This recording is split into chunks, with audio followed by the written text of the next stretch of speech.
என் உயிரினும் மேலான அன்பு உடன்பிறப்புகள்.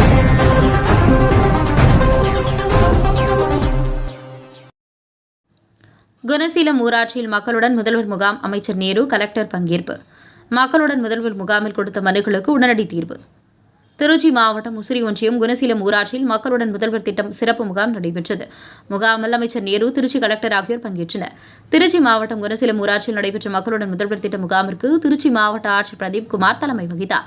நகராட்சி வளர்ச்சித்துறை அமைச்சர் KN நேரு முகாமினை துவக்கி வைத்து சிறப்புரையாற்றி பேசினார். அப்போது அவர் பேசியதாவது, நகராட்சி பேரூராட்சிகளில் முதல்கட்டமாக மக்களுடன் முதல்வர் திட்டம் செயல்படுத்தப்பட்டது. திட்டம் வெற்றி பெற்றதை தொடர்ந்து ஊராட்சிகளிலும் மக்கள் பயன்பெறும் வகையில் மக்களுடன் முதல்வர் திட்டம் கொண்டுவரப்பட்டுள்ளது.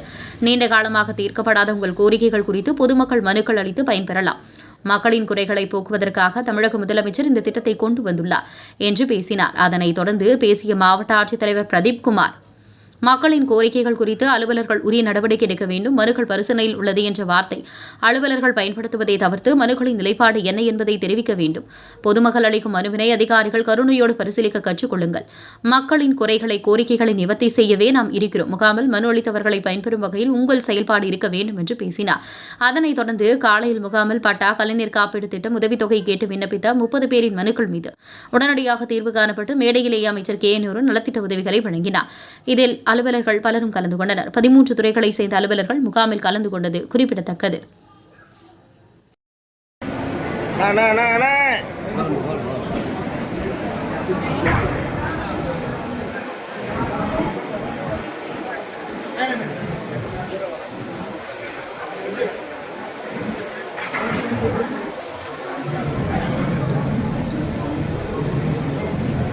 போங்க தலைவா, நல்லா பிரேம உள்ள கேமரா ஃபுல்லாக வராமல் எடுங்க எடுங்க. நீங்கள் தலை எடுங்கண்ணே. வேணா வேணா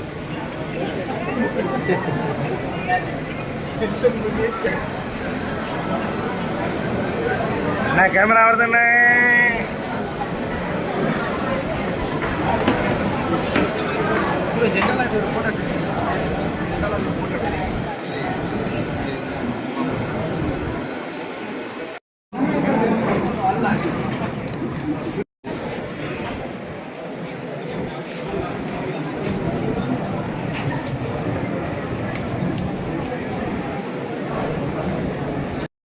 மக்களே, அனைவருக்கும் வணக்கம். நகர்ப்புற பகுதியில் இன்றைக்கு ஊரக பகுதியில் மக்களை தேடி இல்லம் தேடி கல்வி என்பதை போல மக்களை தேடி சேவை மையத்தை முதலமைச்சர் அவர்கள் தொடங்கி வைத்தார்கள். தர்மபுரியில் தொடங்கி வைத்தார்கள். திருச்சி மாவட்டத்தில் 80க்கும் மேற்பட்ட இடங்களில் 20,000 பேருக்கு ஒரு இடம் என்ற அளவில் கேம்புகள் நடைபெறுகிறது. நடைபெற்று மக்களுடைய கோரிக்கை அப்படியே தீர்க்கின்ற வகையில் இந்த திட்டம் கொண்டு வரப்பட்டிருக்கிறது. அரசு அலுவலர்கள் எல்லாம் நிறைய வந்திருக்கிறார்கள். இந்த பகுதியில் இருக்கிற மக்கள் நீண்ட கால பிரச்சனை, ஒரு பட்டா மாறுதல், கூட்டு பட்டா அல்லது வீடு கட்டி தர வேண்டும், கடன் வேண்டும், படிப்பதற்கு கடன் வேண்டும், இப்படி பல்வேறு கோரிக்கைகளை வந்திருக்கிற அரசு அலுவலர்கள் தந்திருந்தால் நிச்சயமாக அது உடனடியாக தீர்வு காணப்படும். முதலமைச்சர் அவர்களே அதற்கான உத்தரவை தந்திருக்கிறார்கள். இப்போது திட்டத்தை விளக்கி நம்முடைய மாவட்ட ஆட்சித்தலைவர் அவர்கள் பேசுவார்கள். சட்டமன்ற உறுப்பினர் அவர்களுக்கும் DRO அவர்களுக்கும் PDDRDA இந்த நிகழ்ச்சியை சிறப்பாக அரேஞ்ச் செய்த நம்முடைய குணசீலம் பஞ்சாயத்து தலைவர் அவர்களுக்கும், சேர்மன் அவர்களுக்கும், பொதுமக்கள் ஆகிய அனைவருக்கும், அரசு துறை அலுவலர்களுக்கும், பத்திரிகை நண்பர்களுக்கும், காவல்துறை அலுவலர்களுக்கும் இனிய நம்மளுடைய நகர்ப்புற பகுதிகளில் பெறப்பட்ட மனுக்கள், திருச்சிராப்பள்ளி மாவட்டத்தில் பெறப்பட்ட அத்தனை மனுக்களும் 100% பதில் அளித்து தீர்வு காணப்பட்டுள்ளது. அதன் என்பதை நான் பெருமையுடன் தெரிவித்துக் கொள்கிறேன். தற்பொழுது ஊரக பகுதிகளில் இருக்கக்கூடிய கிட்டத்தட்ட ஒரு 80 கேம்ப், அதாவது 5 பஞ்சாயத்து அல்லது 20,000 பாப்புலேஷன், அந்த 20,000 பாப்புலேஷனுக்கு ஒரு கேம்ப். நெக்ஸ்ட் ஒரு 1 மந்த்தா இந்த கேம்ப் நடக்கும். இதுல கொடுக்கக்கூடிய மனுக்கள் அது தரமானதாக டிஸ்போஸ் செய்யப்படுகிறதா அப்படிங்கிறதும் பார்ப்பாங்க. அதாவது நம்ம சும்மா பதில் அறிக்கை கொடுத்துறாங்களா அதிகாரிகள், இல்ல உண்மையிலேயே அந்த குறை நிவர்த்தி செய்யப்பட்டதா அப்படிங்கறத நாங்க டிஸ்ட்ரிக்ட் கலெக்டரேட்ல அந்த பயனாளிகளுக்கு நம்ம கால் பண்ணி கேட்போம். அப்போ அவங்க சொன்னாங்க அப்படின்னா, அப்போது எனக்கு தீர்க்கப்பட்ட மனுவிலிருந்து எனக்கு திருப்தி இல்லை, அவர்கள் ஏதோ டிஸ்போஸ் பண்ணிட்டாங்க அப்படின்னு சொன்னாங்க அப்படின்னா, திரும்பவும் அந்த மனு ரீஓபன் செஞ்சு திரும்பவும் அரசு அலுவலர்கள் வந்து உங்களுடைய வீடுகளுக்கே வந்து திரும்பவும் என்கொயரி பண்ணணும். அதாவது 100% முழுமையாக அந்த மனுக்களை வந்து தீர்வு காண்பதோடு மட்டும் இல்லாமல் அதை சாட்டிஸ்பாக்டரியாகவும் பண்ணணும். அதாவது மக்களுக்கு வந்து கொடுக்கப்பட்ட மனுக்களை வந்து சாட்டிஸ்பாக்டரியாகவும் வந்து தீர்வு காண வேண்டும் என்ற நோக்கோடு ஆரம்பிக்கப்பட்ட இந்த திட்டம் 13 துறை சார்ந்த அலுவலர்கள் வந்து இங்க இருக்காங்க. அவங்களுடைய டீமோடவே இருக்காங்க. நீங்க கொடுக்கக்கூடிய மனுக்கள் அத்தனையுமே வந்து உடனடியாக ஆன்லைன்ல பதியப்பட்டு விடும். இன்றைக்கு ஈவினிங்குள்ளார வந்து எத்தனை மனுக்கள் துறைவாரியாக பெறப்பட்டது அப்படிங்கறத நம்ம ஈஸியா பார்க்க முடியும். அப்படி துறைவாரியாக பெறப்பட்ட மனுக்களை வந்து 30 நாட்களுக்குள் நிச்சயமாக தீர்வு கண்டு இங்க இருக்கக்கூடிய மக்கள் அனைவருக்கும் வந்து உங்களுடைய மனுக்களுக்கான தீர்வு வந்து பெறப்படும். அடிப்படை அதாவது வந்து ஒவ்வொரு துறையுடைய அரசு அலுவலர்களுடைய அடிப்படை வேலை எவ்வளவு திட்டங்கள் நம்ம நிறைவேற்றினாலும் கூட பெட்டிஷனை கொண்டு வந்து அரசு அலுவலர்களுக்கு கையில கொடுக்கும் பொழுது அரசு அலுவலர்கள் அதை கருணையோடு பரிசீலிக்க வேண்டும். அவர்கள் வரும் பொழுது அவர்களை உட்கார வைத்து அந்த மனுக்களை பெற்று அந்த மனுக்களுக்கு உண்டான தீர்வை அவர்களிடம் சொல்ல வேண்டும். அதுதான் வந்து முதல் வேலை.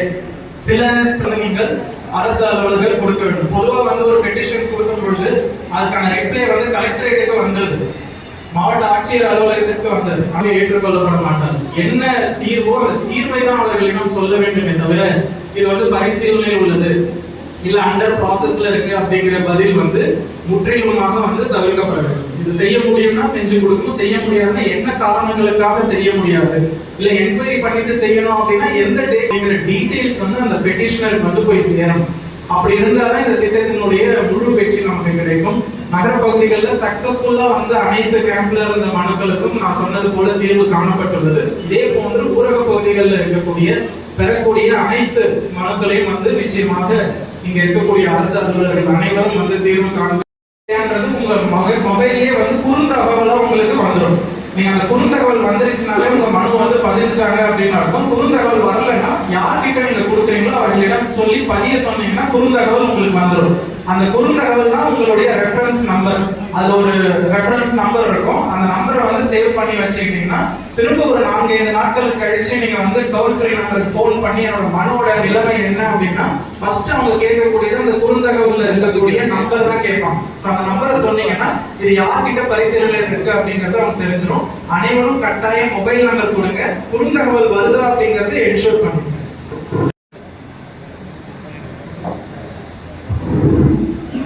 மனுநீதிக்கு உடனடி தீர்வாக தற்போது உடனடியாக தீர்வு வழங்கப்படுகிறது. திரு அருணா சர்மிளா,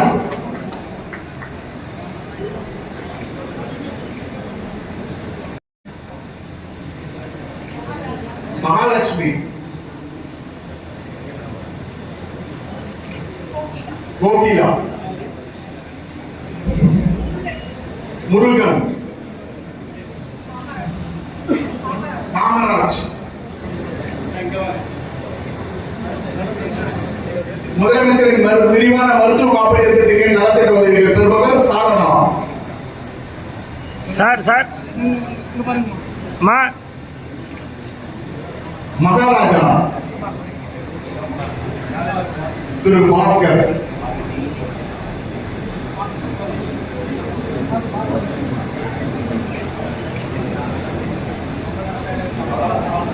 சட்டமன்ற உறுப்பினர் அண்ணன் என்னுடைய சகோதர கருவர்களையும் எங்களுடைய சகோதரி ஒன்றிய குழு தலைவி மாநில அமைச்சர் அவர்களையும் இந்த நேரத்தில் எங்களுக்கு எல்லா அரசுகளையும் அவர் கொடுப்பார். என்னுடைய ஒன்றிய செயலாளர் அமைச்சர் அவர்களையும் வழங்குவார். அதன்படி செயல்பட்டு அமைச்சருடைய அறிவுரைப்படி எல்லாம் பொறுப்பாக நடத்தி கொண்டிருக்கிறோம் என்பதை சொல்லி இந்த நேரத்தில் இங்கே குழுமியிருக்கின்ற அனைவருக்கும்